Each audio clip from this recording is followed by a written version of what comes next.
Class 6 science अध्याय 2 सजीव जगत में विविधता। छाया मन्यस्य कुर्वन्ति तिष्ठन्ति स्वयमातपे फलान्यपि परार्थाय वृक्षाः सत्पुरुषा इव। अर्थात बड़े वृक्ष दूसरों को तो छाया देते हैं, परंतु स्वयं कड़ी धूप में खड़े रहते हैं। उनके फल भी दूसरों के लिए होते हैं, अपने लिए नहीं। उसी प्रकार अच्छे मनुष्य भी स्वयं कठिनाई सहकर दूसरों का कल्याण करते हैं। उन्होंने जो कुछ भी अर्जित किया है वे उसे दूसरों को ही दे देते हैं। कल की सुखद वर्षा के पश्चात आज एक सुहावनी सुबह है। विज्ञान की शिक्षिका सुलेखा ने विद्यालय में प्रकृति की सैर अर्थात नेचर वॉक को सुगम बनाने के लिए डॉक्टर रघु और मनीराम चाचा को आमंत्रित किया है। डॉक्टर रघु पास की अनुसंधान प्रयोगशाला में एक वैज्ञानिक हैं और मनीराम चाचा विद्यालय के पास में ही रहने वाले एक वरिष्ठ नागरिक हैं। मनीराम चाचा पक्षियों की ध्वनि की नकल करने में विशेषज्ञ हैं। वह विभिन्न प्रकार के पौधों और जंतुओं की पहचान करने में भी निपुण हैं। विद्यार्थियों को प्रकृति की सैर पर ले जाने से पहले डॉक्टर रघु ने उन्हें बताया कि इस सैर का उद्देश्य प्रकृति में पौधों और जंतुओं की सुंदरता और विविधता का अनुभव करना है। विद्यार्थी उनके साथ प्रकृति की सैर पर जाने के लिए उत्सुक हैं। वे उनसे बातचीत करने और सीखने के लिए भी उत्सुक हैं। शिक्षिका ने सभी विद्यार्थियों को परामर्श दिया कि वे अपने साथ नोटबुक, पेन और पानी की बोतल लेकर चलें। जैसे जैसे वे चलते हैं वे अपने आसपास के पौधों और जंतुओं की खोजबीन करना आरंभ कर देते हैं। डॉक्टर रघु विद्यार्थियों को उद्यान अर्थात पार्क में गंध की विविधता को महसूस करने के लिए कहते हैं।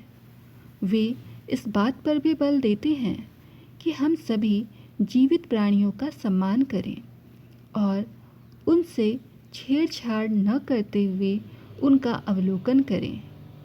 मनीराम चाचा विद्यार्थियों से कहते हैं कि वे न केवल विभिन्न पौधों और जंतुओं को देखें बल्कि ध्यान से विभिन्न ध्वनियों को भी सुनें।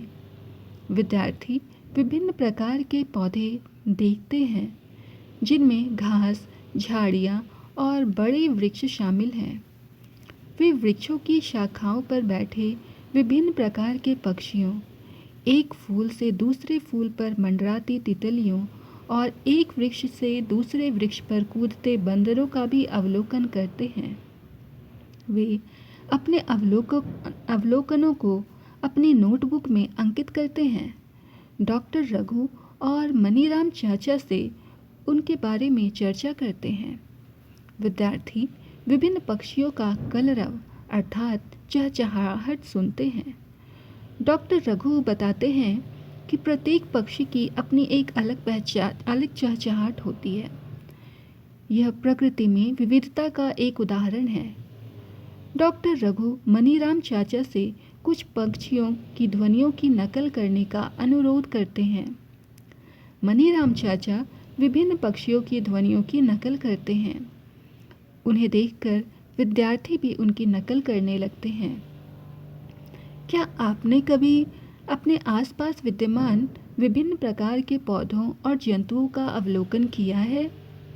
अपने अवलोकनों को अपने मित्रों और शिक्षक के साथ साझा कीजिए और उन पर चर्चा कीजिए। हमारे आसपास के पौधों और जंतुओं में विविधता। क्रियाकलाप 2.1 में आइए खोजें और अंकित करें। अपने शिक्षक के साथ मिलकर विद्यालय के उद्यान या आसपास के उपवन में प्रकृति की सैर का कार्यक्रम बनाइए। प्रकृति की सैर करते समय विभिन्न पौधों, कीटों, पक्षियों और अन्य जंतुओं का अवलोकन करें। साथ ही मौसम की स्थितियों जैसे गर्म, ठंडा या तेज हवा इत्यादि भी अंकित करें। आप भूमि पर गिरे हुए अलग अलग प्रकार के पत्तों या फूलों को एकत्रित करके एक स्क्रैपबुक बना सकते हैं। प्रकृति में पौधों और जंतुओं के साथ छेड़छाड़ न करें, उनका ध्यान रखें। सुनिश्चित करें कि आप उद्यान में फूल पत्ती न तोड़ें। विभिन्न पौधों में तने, पत्तियों, फूलों और किसी भी अन्य रोचक जानकारी के बारे में किए गए अवलोकनों को तालिका 2.1 में दिए गए रिक्त स्थानों में अंकित करें। आपके लिए चित्र 2.1 तथा तालिका 2.1 में कुछ उदाहरण दिए गए हैं। हमारे पास उपस्थित विभिन्न पौधों का अवलोकन इस प्रकार है। पौधा जिसका स्थानीय नाम सामान्य घास है, यह कोमल और पतला है। तने के विभिन्न बिंदुओं से एकांतरी रूप से एक पत्ता निकलता है। कोई अन्य अवलोकन, यह हरी पत्तियां होती हैं। दूसरा पौधा है तुलसी का पौधा। इसका तना कठोर और पतला होता है। इनकी पत्तियां जोड़ी में एक दूसरे के सम्मुख व्यवस्थित होती हैं। इनके फूल गुलाबी, बैंगनी रंग के होते हैं। गुड़हल का फूल, इनका तना कठोर होता है। नीम का पेड़, इनका तना कठोर और मोटा होता है और इनकी सतह चिकनी होती है। एवं अन्य। आपने जिन पौधों का अवलोकन किया है उनमें क्या समानताएं और क्या विभिन्नताएं पाई हैं? आपने देखा होगा कि पौधों में विभिन्न प्रकार की विशेषताएं पाई जाती हैं, जैसे लंबा अथवा छोटा, कठोर अथवा कोमल तना, विभिन्न आकृतियों की पत्तियां और तने पर पत्तियों का अभिविन्यास, फूलों के रंग, आकार और सुगंध में विविधता। अब सैर के समय देखे गए अथवा अपने पूर्व अनुभवों के आधार पर जंतुओं की एक सूची बनाइए। उनके रहने के स्थान, उनके भोजन और गति के प्रकार को तालिका 2.2 में दिए गए रिक्त स्थानों में अंकित कीजिए। आपके लिए यहाँ पर कुछ उदाहरण दिए गए हैं, जैसे जंतुओं के नाम कौवा, उनके रहने का स्थान वृक्ष है। कौवे का भोजन कीट होते हैं। कौवे उड़ना और चलना पसंद करते हैं और इनकी चोंच में टहनी लिए हुए होते हैं। चींटी मिट्टी एवं बिलों में रहती हैं। इनकी पत्तियां बीज और कीट इनके भोजन होते हैं। इनके 6 पैर होते हैं। गाय घास और पत्तियां खाती हैं। तालिका 2.2 में आपने जिन जंतुओं का अवलोकन करके अंकित किया है उनमें क्या समानताएं और क्या विभिन्नताएं हैं? आपने देखा होगा कि कुछ जीव जंतु भूमि पर रहते हैं, जबकि कुछ अन्य वृक्षों पर रहते हैं। पक्षी वृक्षों पर रहते हैं, मछलियाँ जल में रहती हैं और मेंढक जैसे कुछ जंतु भूमि के साथ साथ जल में भी रहते हैं। जंतुओं द्वारा खाए जाने वाले भोजन और उनकी गति के प्रकारों में भी विविधता है। आपने जिन पौधों तथा जंतुओं का अवलोकन किया है उनके चित्र अपनी नोटबुक में बनाएं अथवा उनके द्वारा एकत्रित किए गए विभिन्न पौधों के पत्तों, फूलों और जीव जंतुओं के पंखों के साथ एक स्क्रैप बुक तैयार करें। विद्यालय में आते जाते समय अपने आसपास के वातावरण का अवलोकन करें और विविध प्रकार के पौधों और जंतुओं को देखने की चेष्टा करें। ऐसे किसी भी पौधे अथवा जंतु का नाम जोड़ें जिसे आपने पहले तालिका 2.1 अथवा 2.2 में सूचीबद्ध नहीं किया है। क्रियाकलाप 2.2। आइए महत्व समझें। 30 सेकंड के लिए अपनी आंखें बंद करें और एक पौधे एवं एक जंतु के विषय में सोचें जिसका आपने ध्यानपूर्वक अवलोकन किया और जो आपको सबसे अधिक अच्छा लगा। अब विद्यार्थी अपने द्वारा सोचे गए पौधे और जंतु का चित्र श्यामपट्ट अर्थात ब्लैक बोर्ड पर बना सकते हैं। चित्र में बनाए गए विभिन्न पौधों और जंतुओं के बारे में आपके क्या विचार हैं? कक्षा के सभी विद्यार्थियों द्वारा श्यामपट्ट पर भिन्न भिन्न प्रकार के पौधों और जंतुओं के कितने चित्र बनाए गए हैं? क्या आप सोचते हैं कि श्यामपट्ट पर चित्रित किए गए पौधों और जंतुओं के अतिरिक्त भी विभिन्न प्रकार के अनेक पौधे और जंतु हो सकते हैं? किसी विशेष क्षेत्र में पाए जाने वाले पौधों और जंतुओं की विविधता उस क्षेत्र की जैव विविधता का भाग होता है। किसी क्षेत्र की जैव विविधता में प्रत्येक सदस्य की एक अलग भूमिका होती है। जैसे पेड़ कुछ पक्षियों और जंतुओं को भोजन और आश्रय प्रदान करते हैं। जंतु फल खाने के बाद बीज फैलाने में सहायता करते हैं इत्यादि। क्या आप ऐसे कुछ अन्य उदाहरण सोच सकते हैं? इससे पता चलता है कि पौधे और जंतु एक दूसरे पर निर्भर रहते हैं। पौधों और जंतुओं के समूह कैसे बनाएं? आप अपनी नोटबुक और पुस्तकों को समूहों में कैसे व्यवस्थित करेंगे? क्या उन्हें समूहों में व्यवस्थित करने से आपको अपने बस्ते और अच्छे ढंग से व्यवस्थित करने में सहायता मिलेगी? आइए अब हम अपने आसपास के संसार पर दृष्टि डालें। हमारे चारों ओर विभिन्न प्रकार की विशेषताओं वाले विविध प्रकार के पौधे और जंतु विद्यमान हैं, जिनके विषय में हमने अनुभाग 2.1 में सीखा है। हम उनकी समानताओं और भिन्नताओं के आधार पर उनके समूह बना सकते हैं। क्रियाकलाप 2.3 आइए समूह बनाएं। विविध प्रकार के पौधों और जंतुओं के चित्र एकत्रित कीजिए। आप पुरानी पत्रिकाओं, समाचार पत्रों, चार्ट एवं अन्य स्रोतों से उनके चित्र काट सकते हैं। इनमें से प्रत्येक चित्र अलग अलग कार्ड पर चिपकाएं। अपनी कक्षा को 5-6 विद्यार्थियों के अलग अलग समूहों में बांट लीजिए। अपने समूह के सभी साथियों द्वारा बनाए गए कार्ड एकत्रित कर लीजिए। कार्ड में दर्शाए गए सभी पौधों और जंतुओं की विभिन्न विशेषताओं का अवलोकन कीजिए। तालिका 2.1 और 2.2 में लिखी पौधों और जंतुओं की विशेषताओं का स्मरण कीजिए। एक समान विशेषताओं के आधार पर उनके समूह बनाइए।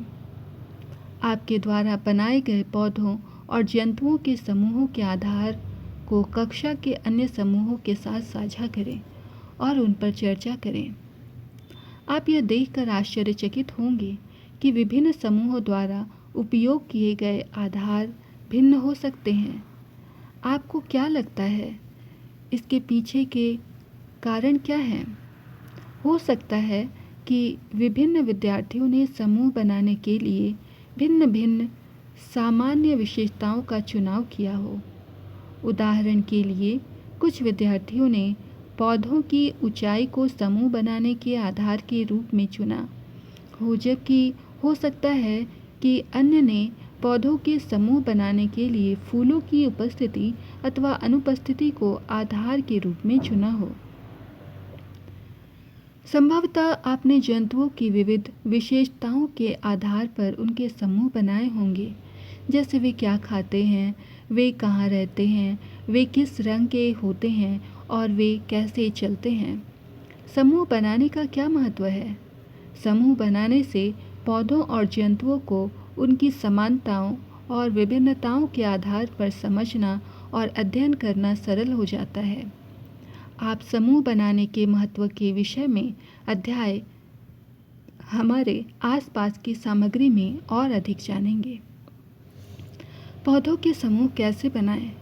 आपने देखा कि पौधों में उनके तने, पत्तियों, फूलों इत्यादि से संबंधित विशेषताओं की विभिन्नताएं होती हैं।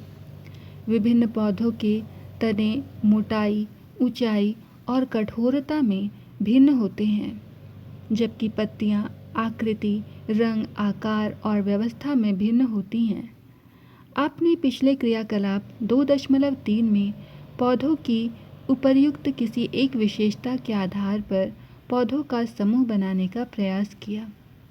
आपने पूर्व की कक्षाओं में सीखा होगा कि पौधों के समूह उनकी ऊंचाई और तने के प्रकार के आधार पर शाख, झाड़ियों और वृक्षों के रूप में बनाए जा सकते हैं। आइए पौधों की विशेषताओं का अधिक विस्तार से अध्ययन करें और इस आधार पर उनके समूह बनाएं। क्रियाकलाप 2.4 आइए समूह बनाएं।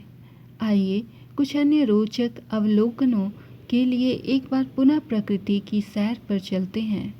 विभिन्न पौधों की ऊंचाई को ध्यानपूर्वक देखिए।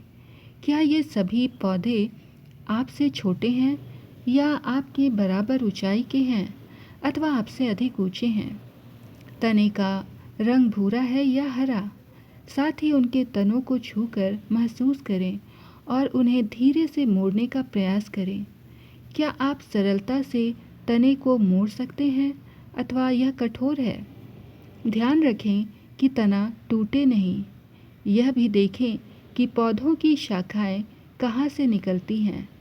वे भूमि के निकट से निकलती हैं या तने के ऊपरी भाग से निकलती हैं। अपने अवलोकनों को तालिका 2.3 में दिए गए रिक्त स्थानों में भरें। कुछ उदाहरण भी आगे दिए गए हैं, जैसे ऊंचाई और तने की प्रकृति के आधार पर समूहों का पौधों का समूह। आम का पौधा, यह ऊंचा होता है, इसका तना भूरा होता है, कठोर और मोटा होता है। तने में ऊंचाई होती है, इसके तने में ऊंचाई होती है और यह एक वृक्ष है। गुलाब का पौधा, इसकी ऊंचाई मध्यम होती है, यह भूरा रंग का कठोर और पतला तना होता है। यह भूमि के निकट पाया जाता है और यह एक झाड़ी है। टमाटर छोटी ऊंचाई वाला पौधा है, इसका तना हरा, कोमल और पतला होता है। यह भूमि के निकट पाया जाता है और यह एक शाख है। आपको शाख, झाड़ियों और वृक्षों के बीच क्या अंतर दिखाई दिए? तालिका 2.3 में दी गई जानकारी के आधार पर हम पौधों के समूह शाख, झाड़ी और वृक्ष के रूप में कैसे बना सकते हैं? कुछ पौधे बहुत ऊंचे होते हैं और उनके तने मोटे, कठोर, भूरे और काष्ठीय अर्थात लकड़ी जैसे होते हैं। उनकी शाखाएं भूमि से दूर तने की ऊंचाई से निकलना आरंभ होते हैं। ऐसे पौधों को वृक्ष कहा जाता है। उदाहरण के लिए आम का पेड़। कुछ पौधों के तने वृक्षों की तरह ऊंचे नहीं होते हैं। प्रायः इस प्रकार के पौधों के अनेक भूरे रंग के काष्ठीय अर्थात लकड़ी जैसे तने होते हैं, जो भूमि के निकट से शाखाओं के रूप में निकलते हैं। ये तने कठोर होते हैं, लेकिन वृक्ष के तने जितने मोटे नहीं होते हैं। ऐसे पौधों को झाड़ी कहा जाता है। उदाहरण के लिए गुलाब का पौधा। कुछ पौधे आकार में छोटे होते हैं और उनके तने कोमल और हरे होते हैं। इन्हें शाख कहा जाता है। उदाहरण के लिए टमाटर का पौधा। कुछ पौधों के तने दुर्बल होते हैं और उनको ऊपर चढ़ने और बढ़ने के लिए सहारे की आवश्यकता होती है। इन्हें आरोही लता अर्थात क्लाइंबर कहा जाता है। कुछ पौधे भूमि की सतह पर फैल कर बढ़ते हैं और उनको विसर्पी लता अर्थात क्रीपर कहते हैं। ऐसी कौन सी अन्य विशेषताएं हो सकती हैं जिनके आधार पर आप पौधों के विभिन्न समूह बना सकते हैं? आइए एक और क्रियाकलाप के माध्यम से जानने का प्रयास करें। क्रियाकलाप 2.5 आइए तुलना करें। प्रकृति की सैर के समय आपके द्वारा एकत्रित किए गए विभिन्न पौधों की पत्तियों को देखें। क्या आपको इन पत्तियों की आकृति और संरचना में भिन्नता दिखाई देती है? आप पौधों की पत्तियों पर पतली रेखाएं देख सकते हैं। इन पतली रेखाओं को शिराएं कहते हैं। शिराओं द्वारा दर्शाए गए पैटर्न को शिरा विन्यास कहा जाता है। आपको चित्र 2.4 क और चित्र 2.4 ख में दिखाई गई पत्तियों की शिराओं में क्या अंतर दिखाई देते हैं? आप कुछ पत्तियों में मोटी मध्य शिरा के दोनों ओर शिराओं का एक जाल जैसा पैटर्न देख सकते हैं। इस पैटर्न को जालिका रूपी शिरा विन्यास कहा जाता है। उदाहरण के लिए गुड़हल की पत्तियां इस शिरा विन्यास पैटर्न को प्रदर्शित करती हैं। आप देख सकते हैं कि कुछ पत्तियों में शिराएं समानांतर चलती हैं।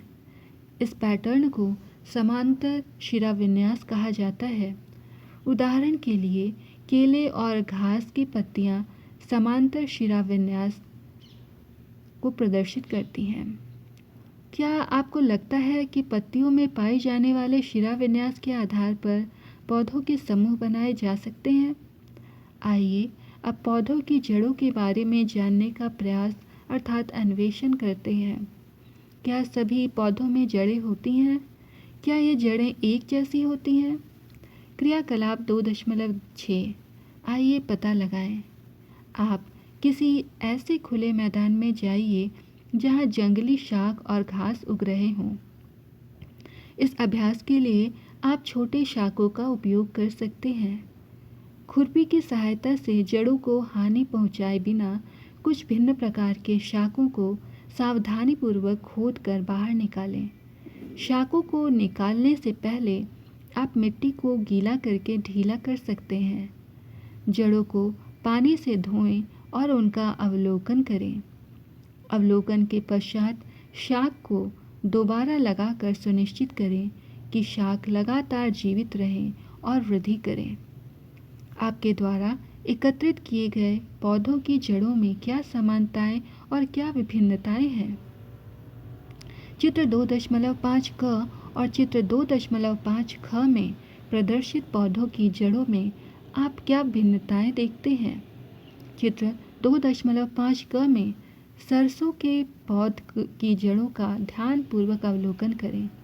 इस पौधे की जड़ में एक मुख्य जड़ होती है जिसमें सभी छोटी छोटी पार्श्व जड़ें निकलती हैं। ऐसी जड़ों को मूसला जड़ कहते हैं। मूसला जड़ वाले एक अन्य पौधे का उदाहरण गुड़हल है, जिसे आपने क्रियाकलाप 2.1 में देखा और तालिका 2.1 में अंकित किया। चित्र 2.5 ख में दिखाया गया पौधा एक सामान्य घास का पौधा है। इस पौधे की जड़ें समान माप की पतली जड़ों के गुच्छ के रूप में दिखाई देती हैं, जो तने के आधार से निकली हैं। ऐसी जड़ों को झकरा जड़ अथवा रेशेदार जड़ कहते हैं। क्या आपके संग्रह में कोई अन्य घास सम्मिलित है? यदि हाँ, तो इनकी जड़ें किस प्रकार की हैं? क्या किसी पौधे की पत्ती में शिरा विन्यास के प्रकार और इनकी जड़ के प्रकार के बीच कोई संबंध होता है? हम कैसे इसका पता लगा सकते हैं? क्रियाकलाप 2.7 आइए संबंध ढूंढें और विश्लेषण करें। अपने विद्यालय की नर्सरी अर्थात पौधाघर अथवा किसी अन्य नर्सरी से 5 सामान्य पौधों की पौध एकत्रित करें और उन्हें अपने विद्यालय के उद्यान में लगाएं। ऐसे पौधों के उदाहरण लेमन घास अथवा जोरांकुश, गेंदा, सदाबहार अथवा पेरीविंकल और अन्य पुष्पीय पौधे हो सकते हैं।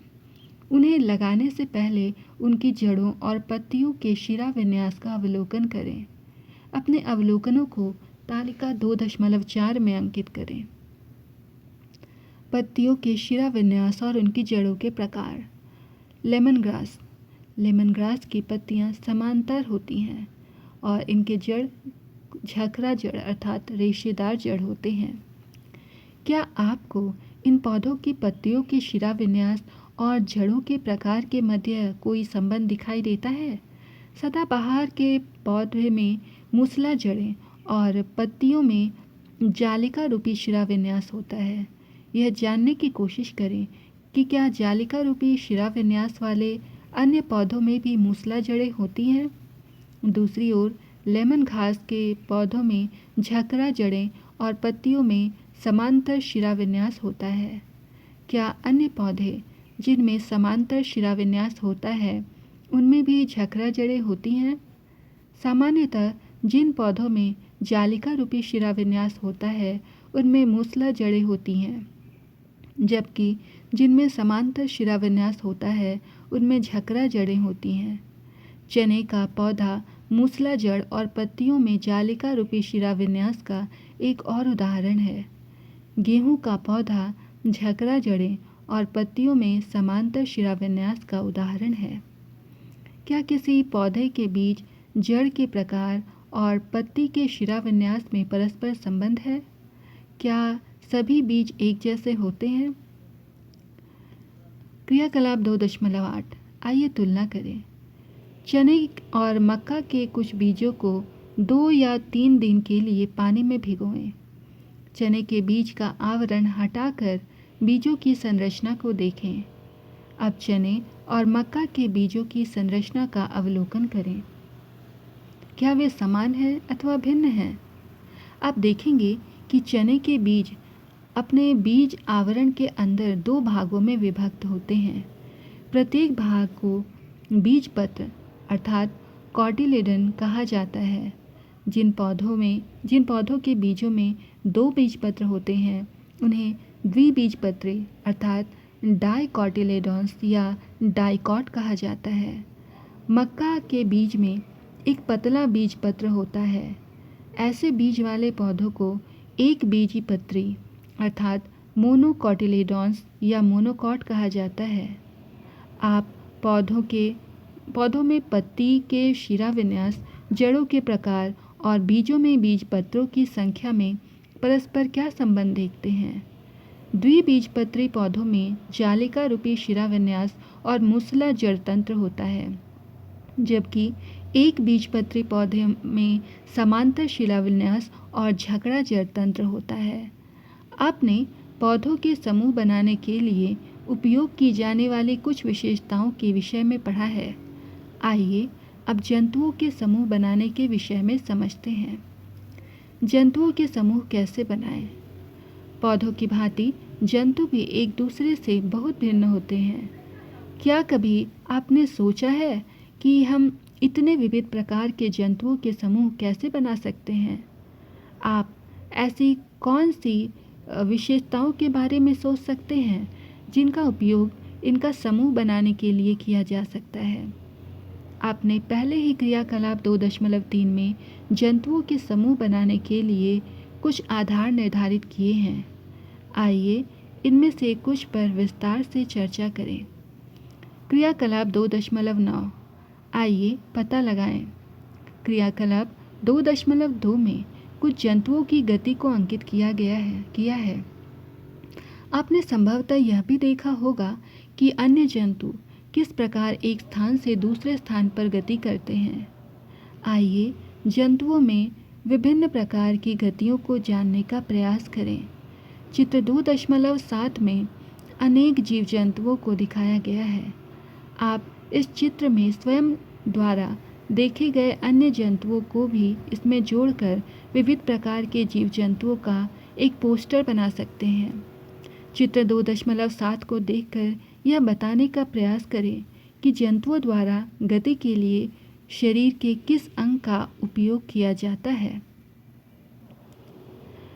इन जंतुओं को तालिका 2.5 में सूचीबद्ध करें। इन जंतुओं में गति करने के तरीकों को देखें और उनके चलने के लिए उपयोग किए जाने वाले शरीर के अंगों के नाम बताएं। तालिका 2.5 में कुछ उदाहरण दिए गए हैं। जंतुओं की गति और गति के लिए प्रयुक्त शरीर के अंग। चींटी गति के लिए टांगों का उपयोग करती है। बकरी चलना और कूदना पसंद करती है, इसके लिए वे टांगों का प्रयोग करती हैं। कबूतर चलना और उड़ना पसंद करते हैं और गति के लिए वे पैर और पंखों का उपयोग करते हैं। मक्खी चलना और उड़ना पसंद करती हैं और गति के लिए पैर और पंखों का उपयोग करती हैं। मछली ये गति के लिए अपने पंखों का उपयोग करते हैं। तालिका 2.5 में दी गई जानकारी के आधार पर आप क्या निष्कर्ष निकाल सकते हैं? विभिन्न जंतुओं में अलग अलग प्रकार की गति होती है। जंतु उड़ सकते हैं, दौड़ सकते हैं, रेंग सकते हैं, चल सकते हैं, कूद या फांद सकते हैं। ये जंतु एक स्थान से दूसरे स्थान तक जाने के लिए शरीर के विभिन्न अंगों का उपयोग करते हैं।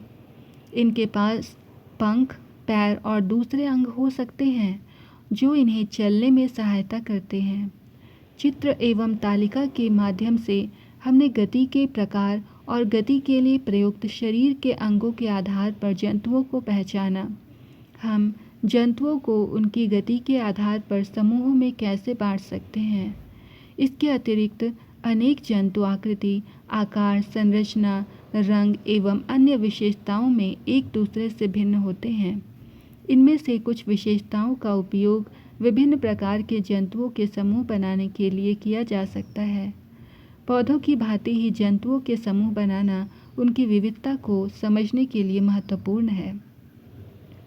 वैज्ञानिक परिचय।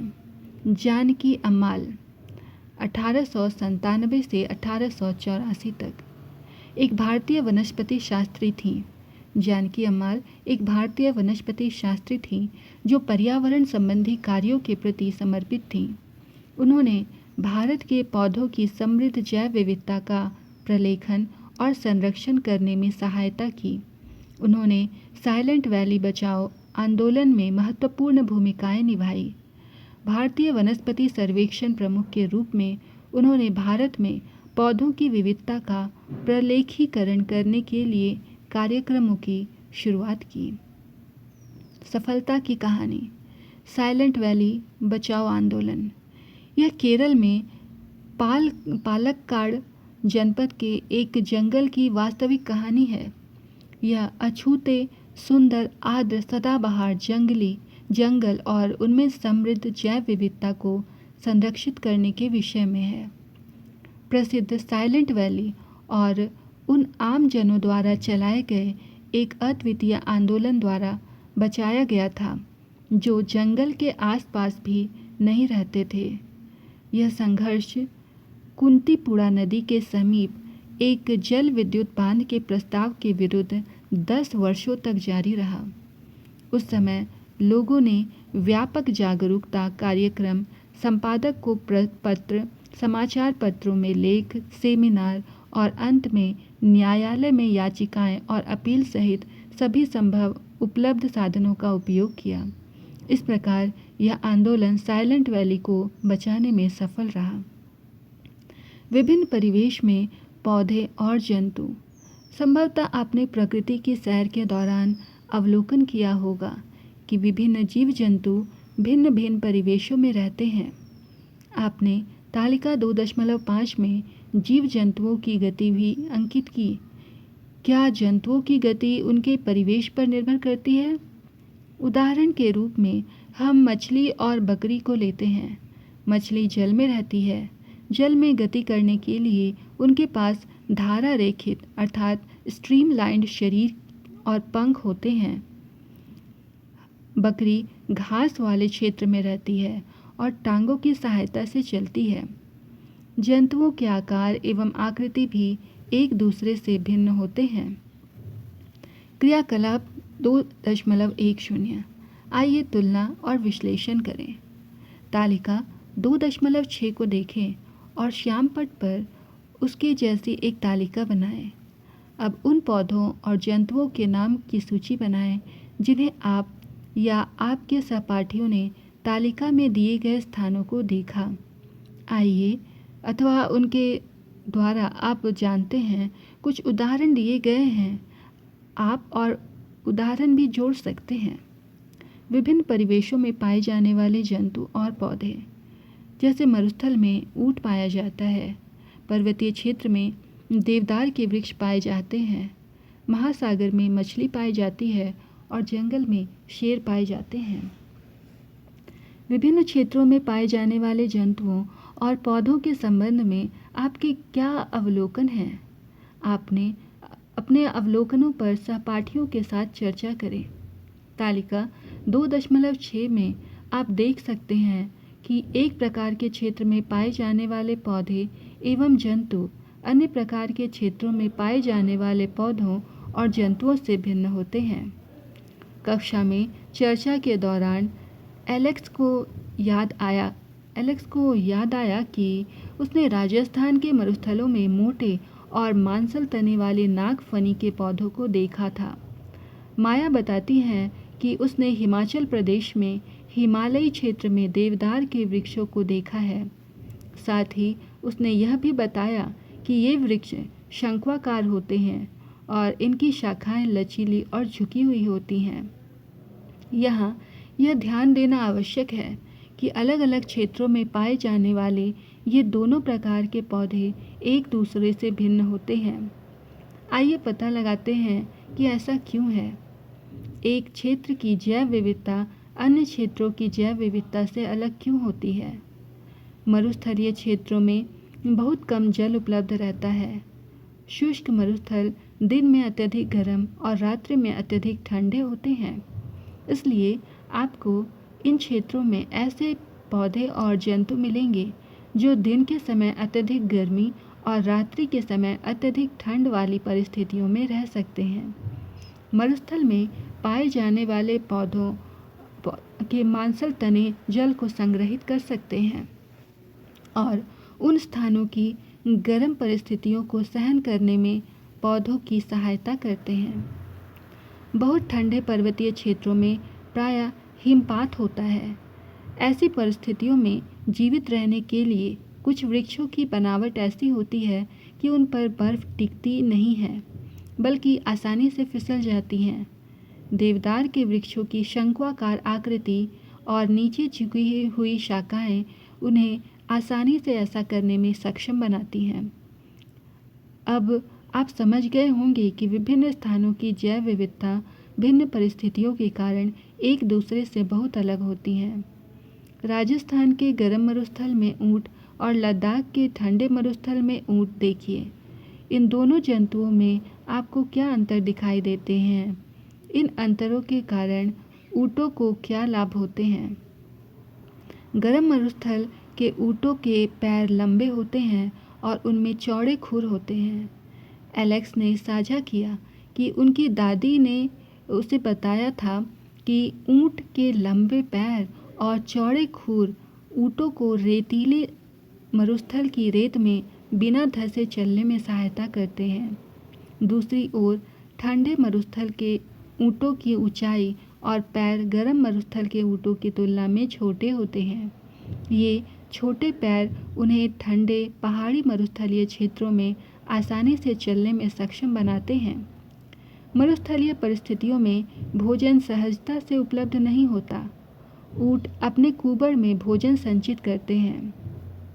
गर्म मरुस्थलों में पाए जाने वाले ऊँटों में एक कुबड़ होता है जो भोजन की कमी के दौरान उन्हें जीवित रहने में सहायक होते हैं। ठंडे मरुस्थलों में पाए जाने वाले ऊँटों में 2 कुबड़ होते हैं। ये दोनों कुबड़ सर्दियों के अंत के दिनों में छोटे हो जाते हैं क्योंकि ठंडे मरुस्थल में अधिक भोजन उपलब्ध नहीं होता है और उस समय उन्हें कुबड़ों में संचित भोजन का उपयोग करना पड़ता है। उनके सिर से लेकर गर्दन के निचले भाग तक लंबे बाल होते हैं जो लद्दाख के बर्फीले मौसम में उनको जीवित रखने में सहायक होते हैं। मरुस्थल में ऊँटों को जीवित रहने में कौन सी अन्य विशेषताएं सहायक हो सकती हैं? कक्षा के अन्य विद्यार्थियों ने भी अनेक अवलोकनों को साझा करना आरंभ कर दिया। राजस्थान की रहने वाली काशी ने कहा कि ऊँट कम मात्रा में मूत्र विसर्जन करते हैं। उनका गोबर सूखा होता है और उन्हें पसीना भी नहीं आता। चूँकि ऊँट अपने शरीर से बहुत अधिक पानी का त्याग नहीं करते हैं, इसलिए बिना जल पिए भी वे कई दिनों तक जीवित रह सकते हैं। माया ने नीलगिरी के शोला वन में देखे खूबसूरत लाल फूलों वाले बुरांस यानी रोडोडेंड्रॉन के विषय में बताया। उसने बताया कि बुरांस की ऊंचाई कम होती है और उनके पत्ते छोटे होते हैं ताकि वे पहाड़ की चोटियों पर तेज हवाओं में जीवित रह सकें। सिक्किम की रहने वाली पेमा ने बताया कि उसने पास के पहाड़ों में बुरांस के लंबे पौधे देखे हैं। इसलिए भिन्न क्षेत्रों में पाए जाने वाले बुरांस के पौधे भी उन क्षेत्रों में जीवित रहने के लिए विभिन्न विशेषताएं प्रदर्शित कर सकते हैं। सागर अपने सहपाठियों को बताता है कि वह एक विशेष समारोह के लिए अपने माता पिता के साथ अंडमान और निकोबार द्वीप समूह गया था। वहाँ उसने महासागर के विशाल व्हेल और रंगीन मछलियों को देखा। उसके पिता ने उसे समझाया था कि मछलियों का धारा रेखित शरीर उन्हें जल में तैरने में सहायता करता है। हमने सीखा कि किसी विशेष क्षेत्र में पाए जाने वाले पौधों और जंतुओं की अपनी विशिष्ट विशेषताएं होती हैं जो उन्हें वहां जीवित रहने के लिए सक्षम बनाती हैं। ये विशिष्ट विशेषताएं जो पौधों और जंतुओं को किसी विशेष क्षेत्र में जीवित रहने में सक्षम बनाती हैं उन्हें अनुकूलन कहा जाता है। देवदार के पेड़ का आकार और बुरांस की ऊंचाई ऐसे अनुकूलन हैं जो उन्हें पर्वतीय क्षेत्रों में जीवित रहने में सक्षम बनाते हैं। वह स्थान जहाँ पौधे और जंतु रहते हैं उन्हें उनका आवास कहते हैं। उदाहरण के लिए समुद्री कछुओं का आवास समुद्र या महासागर है, ऊंट का आवास गर्म या ठंडा मरुस्थल है और बुरांस का आवास पर्वतीय क्षेत्र है। पौधों और जीव जंतुओं का आवास उन्हें जीवित रहने के लिए भोजन, जल, वायु, आश्रय और अन्य आवश्यकताएं प्रदान करता है। कई प्रकार के पौधे और जंतु एक ही आवास में रह सकते हैं। आवास किसी क्षेत्र की जैव विविधता को निर्मित करने में महत्वपूर्ण भूमिका निभाता है। वैज्ञानिक परिचय। सलीम अली, इनका जन्म 1896 ईस्वी में हुआ और मृत्यु 1987 में। सलीम अली ने पक्षियों में विविधता का अवलोकन करने के लिए पूरे भारत की यात्रा की। उन्होंने सभी पक्षियों की एक सूची तैयार की और उनके यात्रा मार्गों और आवासों को भी प्रलेखित किया। उन्होंने पक्षियों की अत्यधिक विविधता वाले क्षेत्रों को अंकित किया और उन क्षेत्रों के संरक्षण के उपाय किए। केवलादेव राष्ट्रीय उद्यान, भरतपुर, राजस्थान और रंगनाथिट्टू पक्षी अभयारण्य, मंड्या, कर्नाटक ऐसे संरक्षित क्षेत्रों के उदाहरण हैं।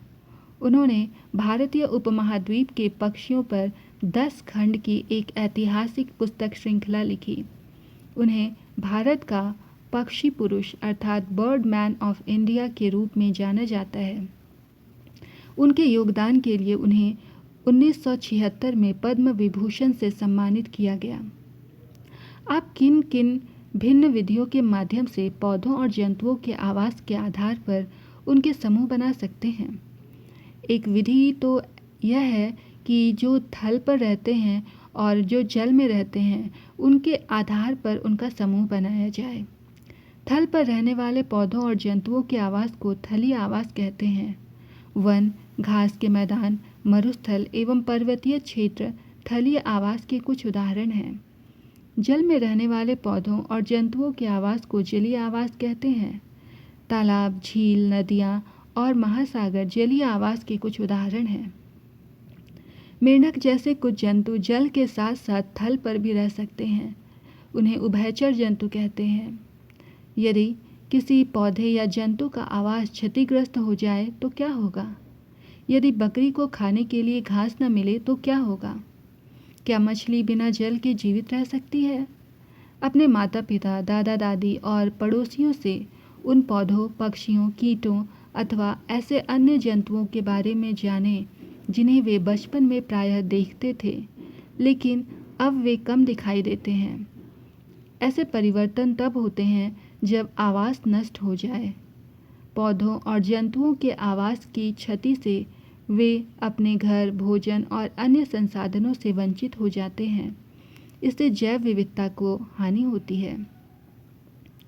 भारत में बंगाल बाघ, चीता और गोडावन अर्थात ग्रेट इंडियन बस्टर्ड की संख्या मानवीय गतिविधियों द्वारा हुई उनके आवासीय क्षति के कारण घट गई है। भारत सरकार ने हमारी जैव विविधता के संरक्षण के लिए अनेक परियोजनाएं आरंभ की हैं। बंगाल टाइगर की घटती संख्या के संरक्षण के लिए 1973 में बाघ परियोजना अर्थात प्रोजेक्ट टाइगर आरंभ की गई थी। चीता की संख्या को पुनः स्थापित करने के लिए 2022 में चीता पुनर्वास योजना अर्थात चीता राइनट्रोडक्शन प्रोजेक्ट प्रारंभ की गई। इसी प्रकार गुजरात, राजस्थान और महाराष्ट्र राज्यों में गोडावन के आवासों को संरक्षित क्षेत्र घोषित किया गया है। परंपरागत रूप से संरक्षित वन, पवित्र उपवन अर्थात सैक्रेड ग्रोव्स। पवित्र उपवन वह आबादित वन क्षेत्र है जिनका आकार बहुत छोटे से लेकर बहुत बड़े तक हो सकता है।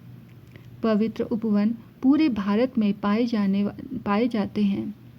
ये कई प्रकार के औषधीय पौधों समेत विविध प्रकार के पौधों और जंतुओं का घर है। इनका संरक्षण स्थानीय समुदाय द्वारा किया जाता है और यहाँ किसी को भी किसी जीव जंतु को हानि पहुँचाने, पौधों को काटने या क्षेत्र को क्षति पहुँचाने की अनुमति नहीं है। इस प्रकार पवित्र उपवन सामुदायिक रूप से संरक्षित जैव संपदा है। आप अपने क्षेत्र के पवित्र उपवन के विषय में पता लगाइए।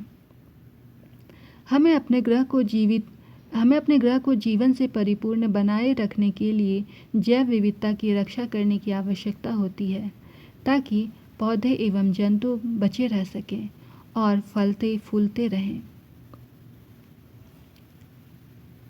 सारांश। इस पाठ का सारांश यह है कि हम विविध प्रकार के पौधों और जीव जंतुओं से घिरे हुए हैं। पौधों और जंतुओं की ऐसी विविधता जैव विविधता का एक भाग है। पौधों और जंतुओं के समूह उनके बीच समानता और भिन्नता के आधार पर बनाए जा सकते हैं। पौधों में जड़, तना, फूल, पत्तियां इत्यादि से संबंधित विशेषताओं के आधार पर समानताएं और भिन्नताएं होती हैं। पौधों और जंतुओं को उनकी सामान्य विशेषताओं के आधार पर समूहों में व्यवस्थित करने की विधि को समूहन भी कहा जाता है। पौधों के उनकी ऊंचाई, तने के आकार और शाखाओं के पैटर्न के आधार पर शाख, झाड़ी और वृक्ष के रूप में समूह बनाए जा सकते हैं। पौधों के उनके बीज एवं बीजपत्रों की संख्या के आधार पर द्विबीजपत्री और एक बीजपत्री पौधों के रूप में भी समूह बनाए जा सकते हैं। एक बीजपत्री पौधे सामान्यतः अपनी पत्तियों में समांतर शिरा विन्यास प्रदर्शित करते हैं और उनमें झकड़ा अर्थात रेशेदार जड़ें पाई जाती हैं, जबकि द्विबीजपत्री पौधे की पत्तियों में मुख्यतः जालिका रूपी शिरा विन्यास प्रदर्शित होता है और उनमें मूसला जड़ें पाई जाती हैं। विभिन्न जंतुओं में अलग अलग प्रकार की गति पाई जाती है। गति के प्रकार के आधार पर उनके समूह बनाए जा सकते हैं। विभिन्न क्षेत्रों की जैव विविधता भिन्न पर्यावरणीय परिस्थितियों के कारण एक दूसरे से भिन्न होती हैं। पौधों और जंतुओं को किसी विशेष स्थान पर जीवित रहने के लिए सक्षम बनाने वाली विशिष्ट विशेषताओं को अनुकूलन कहा जाता है। वह स्थान जहाँ पौधे और जंतु रहते हैं उसे उसका आवास कहते हैं। आवास के आधार पर जंतुओं और पौधों के थलीय और जलीय के रूप में समूह बनाए जा सकते हैं।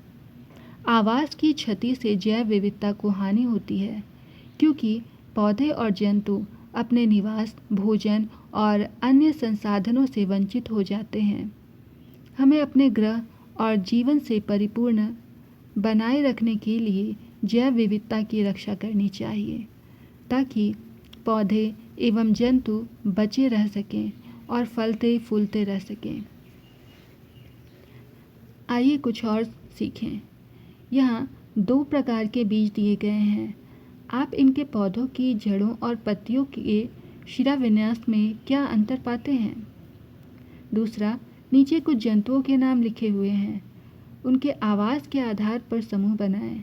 चिन्हांकित खंड क में जलीय जंतुओं और चिन्हांकित खंड ख में थलीय जंतुओं के नाम लिखिए।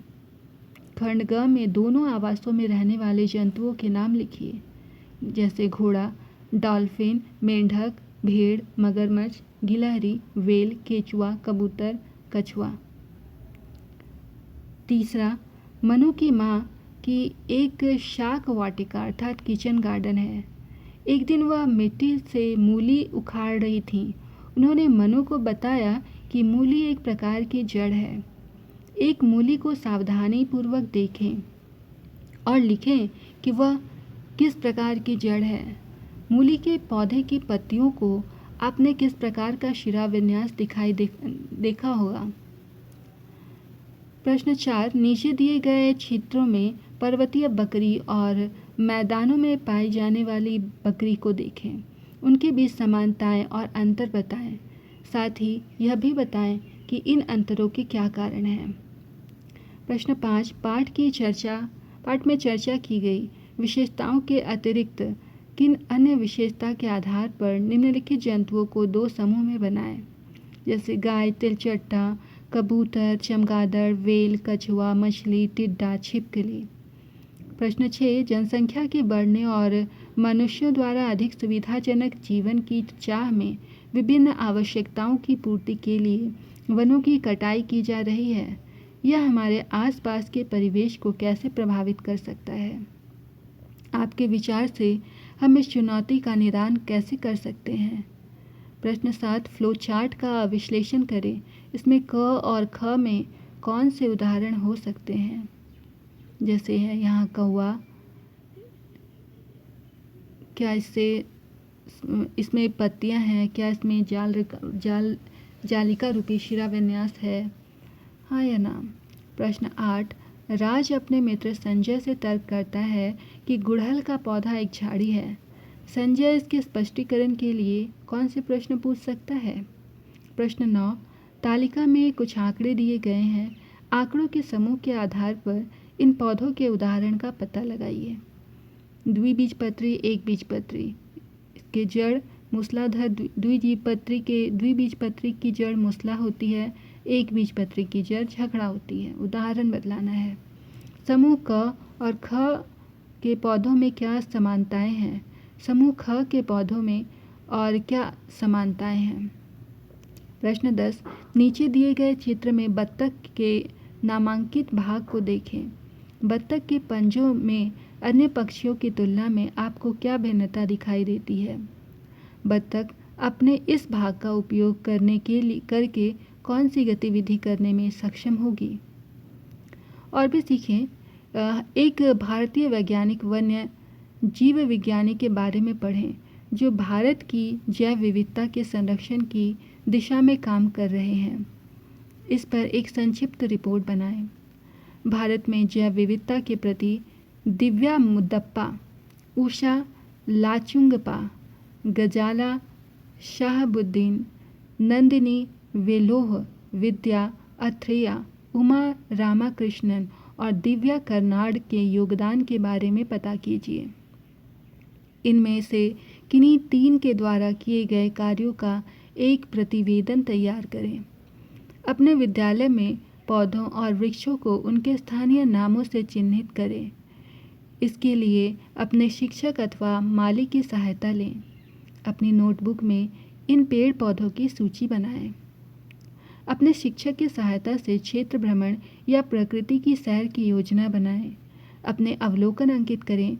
क्षेत्र भ्रमण अथवा प्रकृति की सैर के दौरान सभी विद्यार्थियों के अवलोकनों और टिप्पणियों को मिलाकर कक्षा के लिए जैव विविधता रजिस्टर तैयार करें।